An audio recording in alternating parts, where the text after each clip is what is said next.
बराबर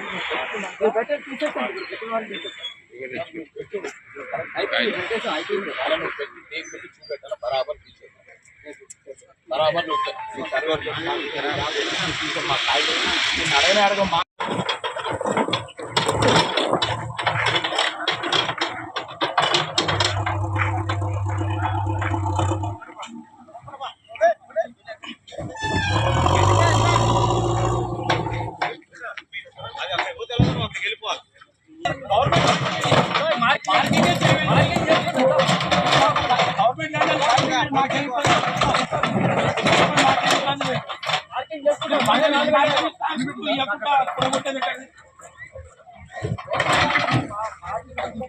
सर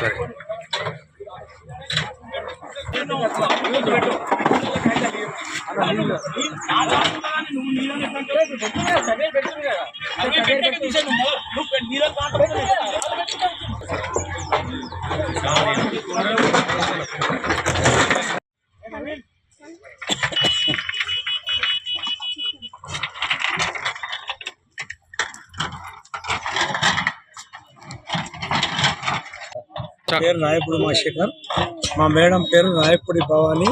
ఆమె పేరు మీద 2012లో మేము కొన్నాము. పక్క వాళ్ళు అమ్మారు మాకు. వాళ్ళు చెప్పిన ప్రకారంగానే మేము ఇది మన ఫెన్సింగ్ చేయించాము చుట్టూ. తర్వాత ఎల్ఆర్ఎస్ తీసుకున్నాం, మున్సిపాలిటీ పర్మిషన్ తీసుకున్నాం, డోర్ నెంబర్ తీసుకున్నాం. మాకు తెలియకుండా కూలగొడుతున్నారు. నాకు వేరే వాళ్ళు ఎవరు ఫోన్ చేసి చెప్తే వచ్చి ఎంఆర్ఓ అడిగితే నీకు చెప్పేది ఏం లేదు, నేను కనీసం మాకు చెప్పొద్దంటే బయట మాకు పేరు ఉంది, సెల్ నెంబర్ ఉంది, మాకు చెప్తే మాకు ఫలానా అంటే మేమే తీసేసుకుంటాం కదా అంటే ఒక రెస్పాన్స్ లేకుండా ఒక అధికారి ఇలా మాట్లాడుతున్నాడు. ఏం చెప్తామని మేము?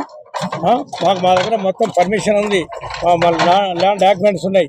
3 ఫీట్లు మేము లోపలికి వచ్చినామంట, బయటకు వచ్చినామంట మేము గవర్నమెంట్ ల్యాండ్. అదే చెప్పొచ్చు కదా, మేము చెప్పాం మాకు అవసరం లేదు, మేము మా ఇష్టం వచ్చినా మేము చేసుకుంటాం అని మాట్లాడుతుంది ఆయన. ఏదో తిరిగితే క్రిమినల్ కేసు పెడతామని మాట్లాడుతుంది. సిస్టర్ అవుతుంది 2012లో 22 గుంటల భూమి ఖరీదు చేయడం జరిగింది. వాళ్ళు ఫెన్సింగ్ పెట్టి ఈరోజు తహసీల్దార్ గారు వచ్చి ఏదో 3 అడుగుల ఏదో గవర్నమెంట్ ల్యాండ్ ఉందని అంటారు. ఇప్పుడే మార్కింగ్ చేస్తున్నారు. ఇది కూడా ఒక్కసారి మీరు చూడండి. మార్కింగ్ చేయలే, పోలు పెట్టలే. పక్క ప్రైవేట్ ల్యాండ్ ఉన్నప్పుడు వాళ్ళని పిలిచి ఇది జాయింట్ సర్వే పెడతారు జనరల్ ఎవరైనా. వాళ్ళ ల్యాండ్ అంటే గవర్నమెంట్ ల్యాండ్ వాళ్ళకి అవసరం లేదు, కానీ ఇది కక్షపూరితంగా చేస్తున్నారు. మీరు కూడా చూస్తూనే ఉన్నారు. ఇప్పుడు గుంతలు తీస్తున్నారు. అసలు ఏది మార్కింగ్ చేయలే, ఏది లేదు. ఒక పక్క పొలుస్తున్నారు, ఒక పక్క గుంత తీస్తున్నారు. ఇది కావాలని చెప్పి చేస్తున్నారు. మిర్యాలు కూడా ఎప్పుడు లేనటువంటి పరిస్థితి. ఒకవేళ గవర్నమెంట్ ల్యాండ్ ఉందంటే అది అంతా వాళ్ళదే ల్యాండ్ ఉంది, అమ్మిన వాళ్ళదే, వాళ్ళ దగ్గర వాళ్ళు తీసుకుంటారు. కానీ ఇది పద్ధతి అయితే బాగాలేదు. ఆయన డ్యూటీ బాగా చేస్తున్నా అంటుండే. సబ్ కలెక్టర్ గారు ఉన్నారు అంటే సబ్ కలెక్టర్ గారితో మాట్లాడమని అంటుండ్రు. సార్ ఏమో పెద్ద ఆయన ఫోన్ ఎత్తాడు, ఫోన్ చేస్తే ఫోన్ ఎత్తట్లేడు. వాసం గవర్నమెంట్ ల్యాండ్లని వాళ్ళు కాపాడితే సంతోషం, మేము కూడా దానికి ఫుల్ సపోర్ట్ చేస్తాం. ఇది క్లియర్గా వాళ్ళకి చెప్పినట్టయితే వాళ్ళు పెట్టుకోవడానికి రెడీగా ఉన్నారు. ఆల్రెడీ వాళ్ళ మనుషులను కూడా తీసుకొచ్చామని కావాలని ఇది చేస్తుంది. ట్రైన్కి సంబంధించిన కాబట్టి వాళ్ళు ఏం చేస్తారో తెలియదు. గవర్నమెంట్ ఇది కావాలని చేస్తున్నట్టు క్లియర్గా అర్థమవుతుంది. మీరందరూ కూడా చూసినట్టయితే ఎవరైనా చెప్తారు ఇది పక్క భూమి వాళ్ళని పిలవకుండా నేనే సర్వే చేసుకున్నా అని చెప్పి మాట్లాడుతున్నారు. ఆ సర్వే కాగితం ఏమంటే నేను ఇయ్యనని మాట్లాడుతున్నాడు. తహసీల్దార్ గారి ఉద్దేశపూర్వకంగా మరి ఆయనకి ఏం ఆశించి చేస్తుందో లో ప్రభుత్వ భూమికి సంబంధించి 711 పక్కనున్న సర్వే నెంబరు 3 ఫీట్లు 620 జరగడం అనేది ఆల్రెడీ ఒక నెల క్రితం సర్వే చేసి ఫిక్సప్ చేయడం జరిగింది. ఇప్పుడు దానిలో భాగంగా ఏదైతే గవర్నమెంట్ ల్యాండ్లో 3 ఫీట్లు పట్టదారు జరిగిందో దాన్ని ప్రభుత్వం ఆధీనంలో తీసుకుంటూ ఇల్లీగల్గా కాంపౌండ్ చేసిన దాన్ని టెంపరీ స్ట్రక్చర్ని కోల్గొట్టడం జరిగింది. దాని ప్రకారం మనం ఈ 626 మొత్తం బౌండరీ ఫిక్సప్ చేసి ప్రభుత్వ ఆధీనంలో బోర్డు కూడా పాతడం జరిగింది. వాళ్ళకి నోటీస్ ఇచ్చారు సార్. నోటీస్ దీనికి టెంపరీ స్ట్రక్చర్కి నోటీస్ ఇవ్వాల్సిన అవసరం లేదు.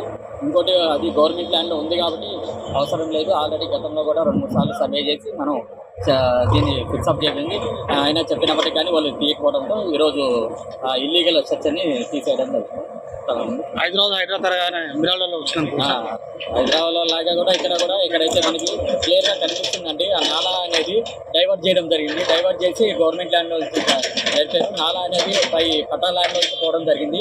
దాన్ని డైవర్ట్ చేసుకొని ఇప్పుడు 3 ఫీట్లు 626 సర్వే నెంబర్లోకి ప్రభుత్వ భూమిలోకి జరిగింది. కాబట్టి మా జిల్లా కలెక్టర్ గారి సబ్ కలెక్టర్ గారు ఆదేశాల ప్రకారం ఇక్కడ ఈ ఇల్లీగల్ ఎంక్రోచ్మెంట్ కొలగొట్టడం జరుగుతుంది.